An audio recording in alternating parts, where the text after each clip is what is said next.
விருட்சங்கள், கனி கொடுக்கிறவர்கள். அப்படியாக கர்த்தர் உங்களை மாற்றியிருக்கிறார். அப்படிப்பட்ட ஆண்டவர் உங்கள் மத்தியில் இருக்கிறார். எதுக்கு உடஞ்சி போகணும்? எதுக்கு கூனி குறுகி போகணும்? எதுக்கு ஆண்டவர் எனக்கு எதுவுமே செய்யலைன்னு ஏன் குறைப்பட்டுக்கணும்?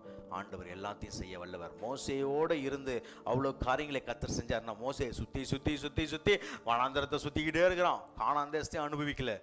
அப்படிப்பட்ட அந்த மோசே காலத்திலே ஆண்டவர் பெரிய அற்புதத்தை செஞ்சார்னா, யோசுவாவின் காலத்தில் பாலும் தேனும் போய் பார்த்தார்களாம்.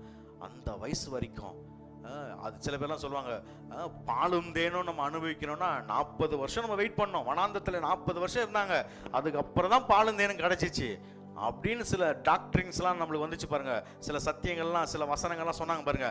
40 வருஷம் நம்ம காத்திருக்கணும், அப்போ தாங்க பாலும் தேனும் நம்மளுக்கு கிடைக்கும். அது மோசே காலத்தில் அவன் சுற்றி சுற்றி சுற்றி சுற்றி கூட்டுன்னு போயிருந்தான். அதனால தான் பாலும் தேனும் அடையாமல் போயிட்டான். ஆனால் யோசுவா அப்படி கிடையாதுங்க.